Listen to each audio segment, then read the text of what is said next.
Our next speaker is Matthias Hennig from University of Edinburgh, and he's going to tell us about SpikeInterface, a unified framework for spike sorting. So this topic is particularly relevant to me. It's a nice Halloween costume. Yeah, I'm really interested in this because I do high-density electrophysiology myself, and think this approach of directly comparing different spike sorting algorithms is just great. So please take it away.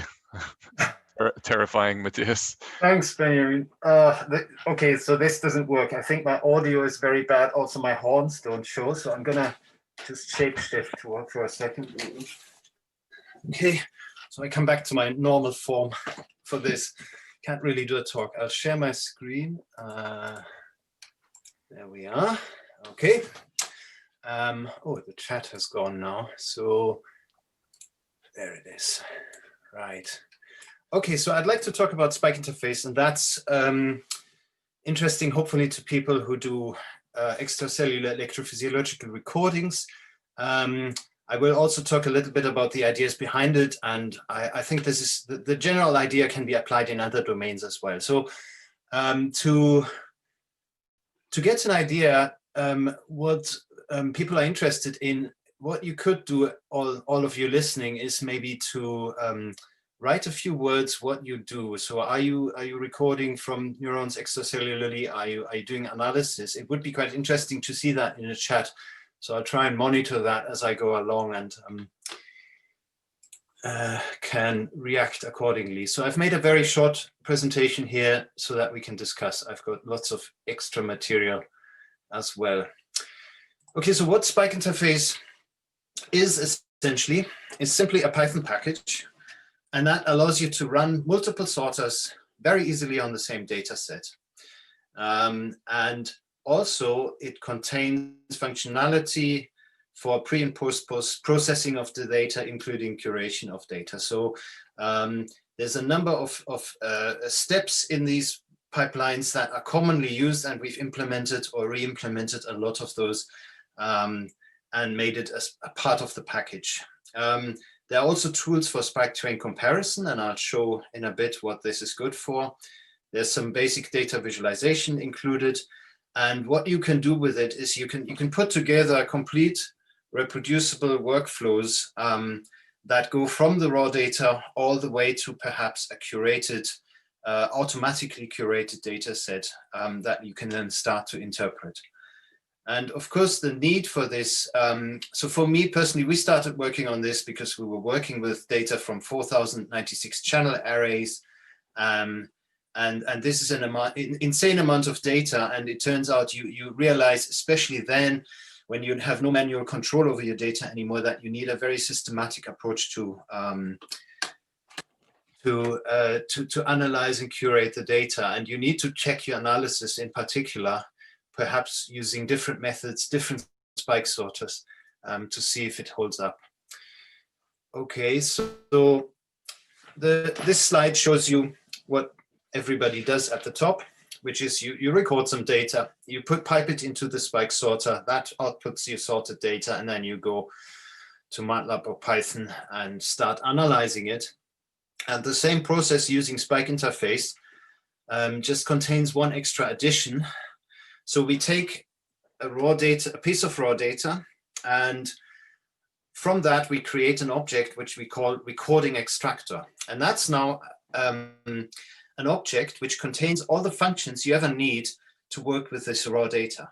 And what's nice about this, and I think this is the main innovation here, is what we've done here is we've unified the access to data. So no matter what data you have, you can use the same few functions or methods in that object to manipulate the data. Then you can, with a single line of code, you can just pipe that extractor into a spike sorter. The spike sorter will run, and it will give you a sorting extractor out at the other end. And that now contains the sorted data.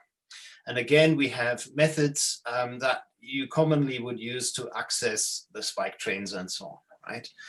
And then you can store that away and do your analysis. So that's just a single spike sorting, and I hope you can see that one thing that's very easy here is now to take the raw data and put it through different spike sorters, save the results, and then perhaps compare them. So this this is literally done in a few lines of code.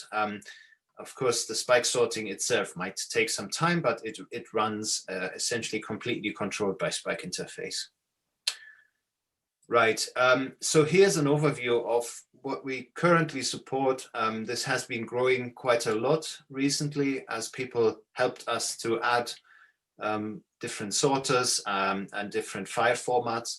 I think what's very nice here is that we're essentially totally independent of the file format. So when you work with SpikeInterface, you don't really see what format you're dealing with. That all happens automatically. And I'm keen on some degree of unification of these formats. So what we do here is, for instance, we can output everything in the NWB format. That's neuroscience with neurodata without borders format, which is a nice and fairly complete specification for EFIS data. And so you can not only output results, but you can also convert your data using SpikeInterface. Okay.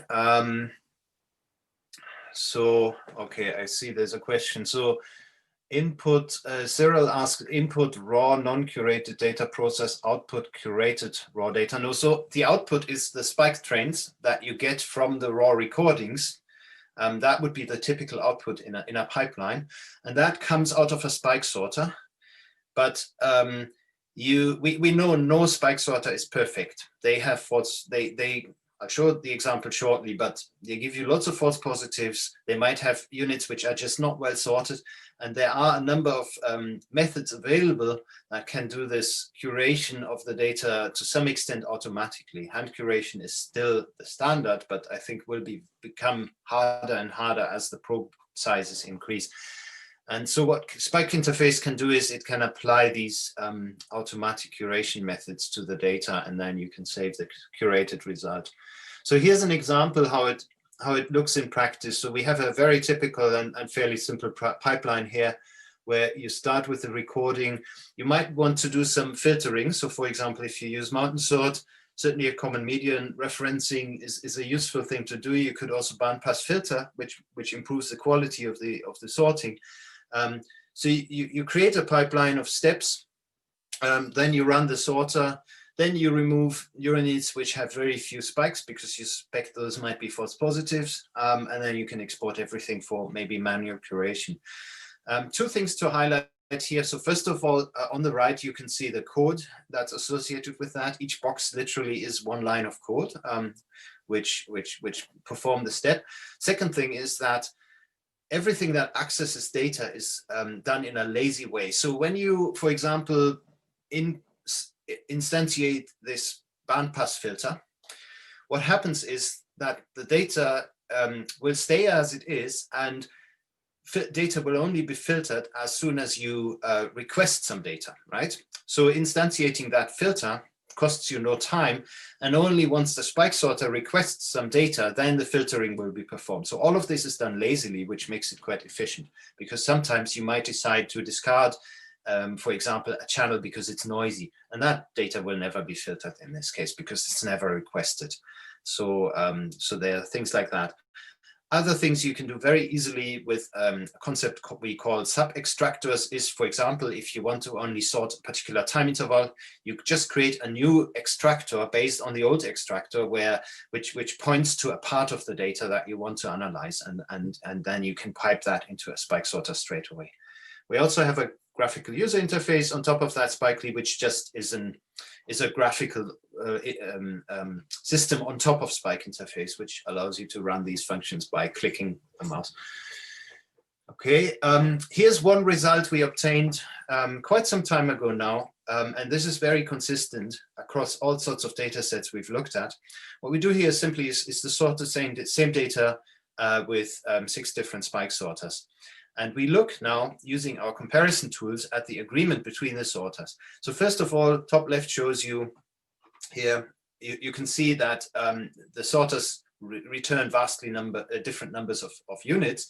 And if we look at the complete total data set here, so this is all the units found by all sorters, we find that more than 1,000 of these units, and that's more than 3/4 of the units, are only found by one sorter and not by any other. On the right, you see this broken down by spike sorter. So for example, herding spikes, that happens to be ours, finds 139 units, which are not found by any other sorter. And only 33 of the units are found by all sorters. And that's a neuropixel recording where we might hope to have maybe potentially hundreds of neurons. And that's true for virtually every sorter. Preclude tends to be the most conservative one, so there are biases of each sorter, but you can see the picture is quite similar. And so this is an analysis we extended in a paper that's on bioRxiv at the moment, where you can see, where we checked ground truth data, where we can see that almost all of these units, which are only found by one sorter, are actually false positives. They're not real neurons. They're noise classified as spikes or duplicates and so on. Okay. Was the point here that? Yes, oh, sorry. Go ahead. I'll wrap up. Yeah. Yeah, I'm just wrapping up here. So what I also want to say is, if you're interested, if you're developing yourself tools for analysis, then we'd be super happy for you to contribute to the project, because we had a number of contributors, external contributors to the project, some of which are listed here. Okay, thanks. So I'm running late, I suppose. No, it's great. Since you took some question in between too. So yeah, please ask your questions in the Q&A box, but I can go ahead and start. So if you go back to your last slide, it seems like there's, every sorter has its own kind of quirks that finds units that are all false positives, you say, or majority are false positives. So I guess my question is, how do you actually compare whether a unit is identified between multiple sorters? I mean, you're doing some type of template matching there on the waveforms, or what are you actually doing? Because I guess what you'd want to see is, oh, I ran it on 6 different sorters and I only use the units that are picked out by at least 4 of the sorters, let's say. Yeah. So what we do is we compare the output spike trains, and we just compute the agreement, which is a fraction of events which match into spike trains, and we compare all to all spike trains. So we get a big matrix, and then we use, in this case, we use a Hungarian assignment method, which tries to match, create one-to-one matches, basically. And the threshold for a match is very low, in fact, here. It's only 0.5. So we only require 50% of the spikes to match, to have declare a pair of unit as matching. This, of course, can be changed, but that's what we used here. And so I'm showing here, this is the analysis of a ground truth data set, where we performed the same analysis. We get the same picture. We get very low agreement.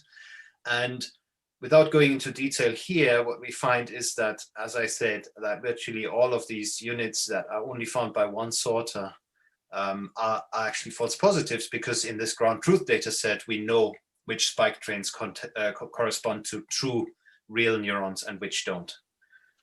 Okay, yeah, great. Yeah, we have a question from Don Taylor. I don't know if you can turn on your mic and ask. Okay, so they're wondering. Oh, where is it available?